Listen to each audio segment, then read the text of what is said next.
Assalamualaikum warahmatullahi wabarakatuh. Halo teman-teman semua, perkenalkan kami dari kelompok 3 yang beranggotakan 3 orang dengan saya, Virginie Senovela, dan 2 orang rekan saya, ada Aura Sandra dan Julia Rahmalisa, yang akan menjelaskan materi mengenai peran manajer dalam lembaga pendidikan. Sebelum kita kepada pembahasannya, yuk kita simak penjelasan berikut. Seiring dengan tantangan global, pendidikan merupakan hal yang sangat penting karena menjadi salah satu penentu mutu sumber daya manusia.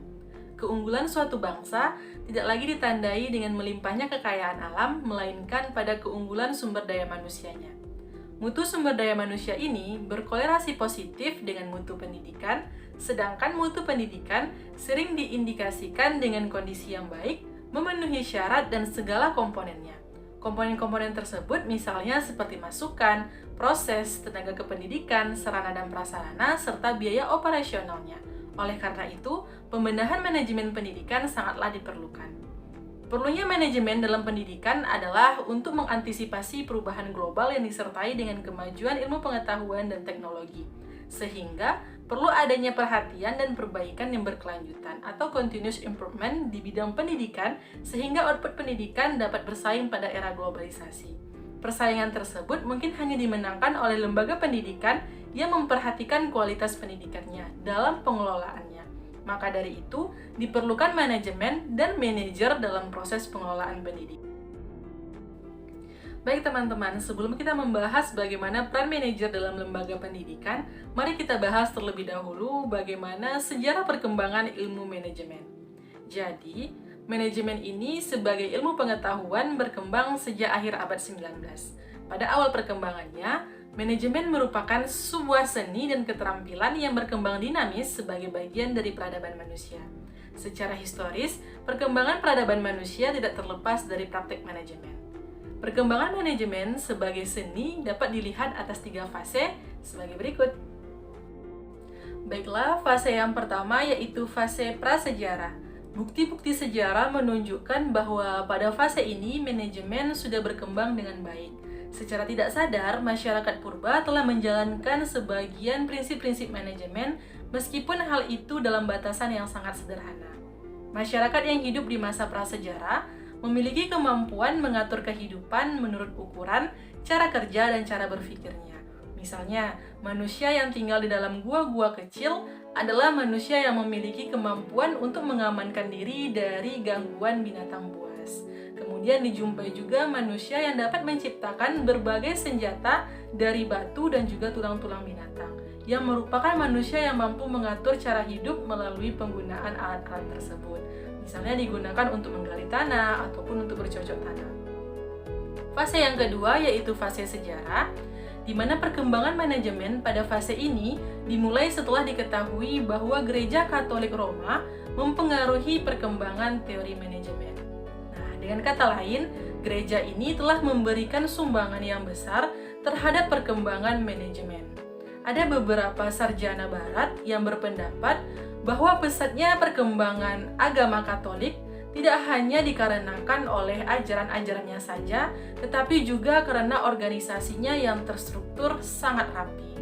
Lembaga ini juga memberikan kontribusi terhadap teori manajemen dalam kaitannya dengan hierarki otoritas, konsep, spesialisasi aktivitas, dan fungsional. Sehingga pola dasar struktur organisasi yang telah diciptakan oleh Gereja Katolik Roma ini telah ditiru oleh hampir semua organisasi modern saat ini. Meskipun sudah ada nih beberapa modifikasi dan rekayasa yang disesuaikan dengan situasi dan kondisi.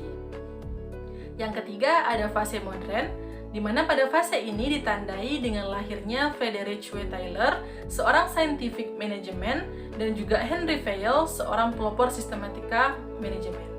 Yang keduanya merupakan pelaksana suatu organisasi, di mana Tyler menyoroti pelaksana dan pimpinan tingkat atas dari suatu organisasi, dan Fayol diberi julukan Bapak Administrasi Modern.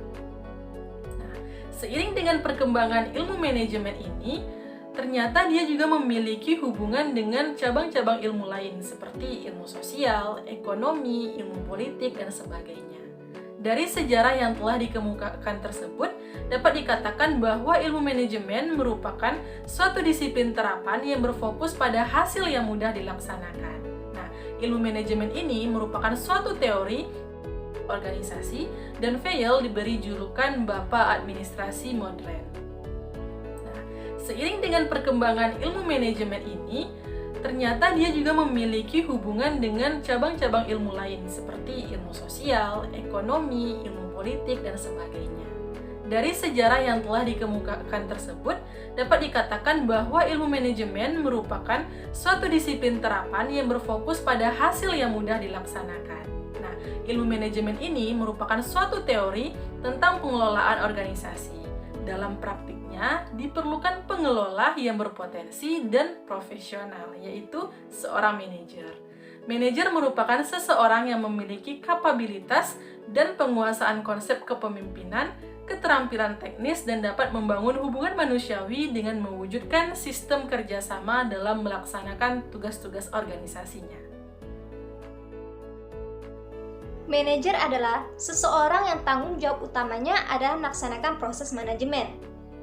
Secara khusus, seorang manajer adalah seorang yang mampu merencanakan dan membuat suatu keputusan, mengorganisasikan, memimpin, dan mengendalikan sumber daya manusia, finansial, fisik, dan informasi.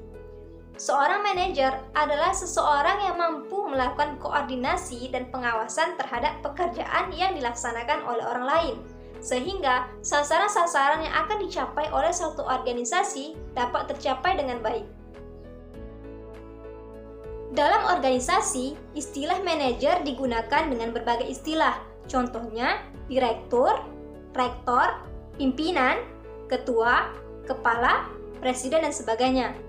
Dalam bidang lembaga pendidikan, manajer disebut dengan rektor, direktur, ketua umum, kepala sekolah, rektor, ketua jurusan, ketua prodi, dan ketua pascasarjana.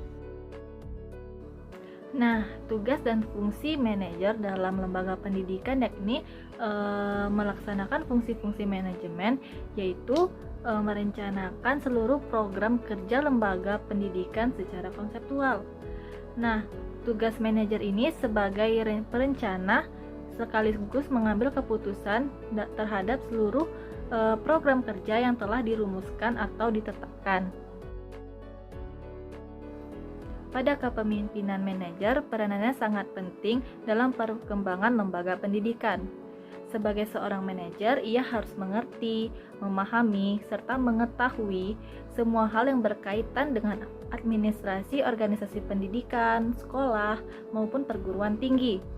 Bahkan ia juga harus memahami potensi yang dimiliki oleh guru maupun dosen sehingga dapat berkomunikasi dengan para pendidik dan seluruh bawahannya. Nah, dengan demikian dapat membantu kinerjanya untuk terutama menyelesaikan permasalahan yang dihadapi oleh lembaga pendidikan yang dipimpinnya.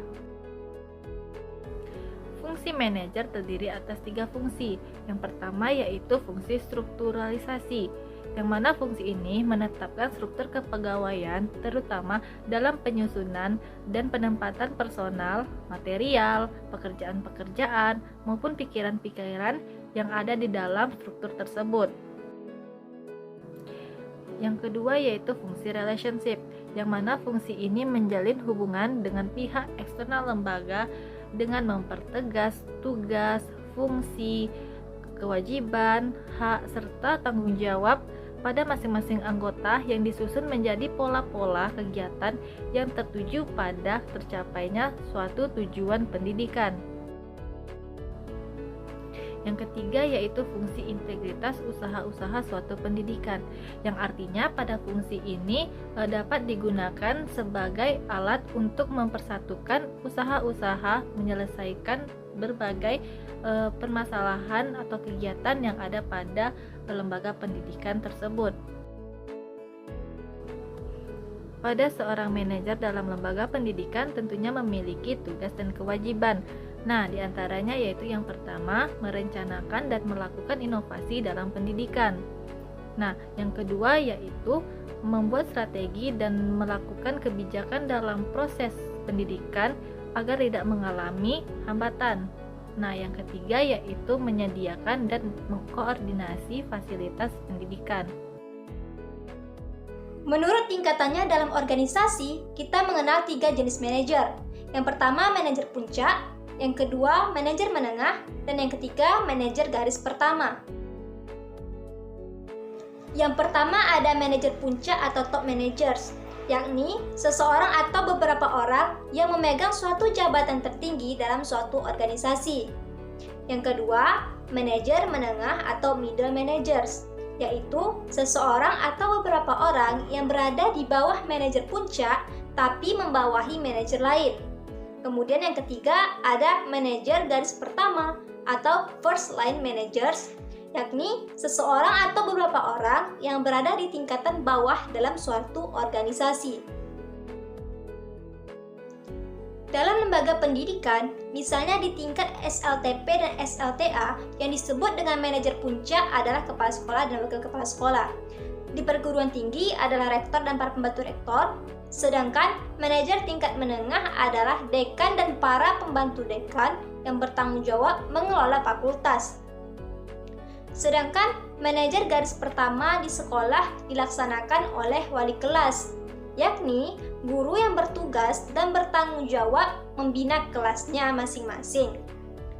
Di perguruan tinggi, dipegang pula oleh ketua jurusan atau ketua program studi yang mana dibantu oleh sekretaris jurusan dalam bidang pengadministrasiannya. Setiap tingkatan manajemen atau manajer dalam lembaga pendidikan harus memiliki 3 keterampilan utama.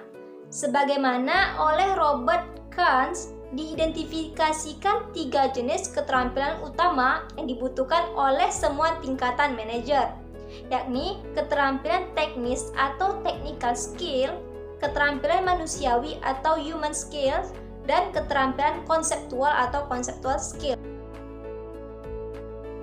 Yang pertama ada keterampilan teknis atau technical skill, yakni kemampuan menggunakan alat-alat prosedur, teknis suatu bidang khusus, misalnya keterampilan dengan suatu cara membuat produk, memelihara mesin, penjualan produk, dan sebagainya.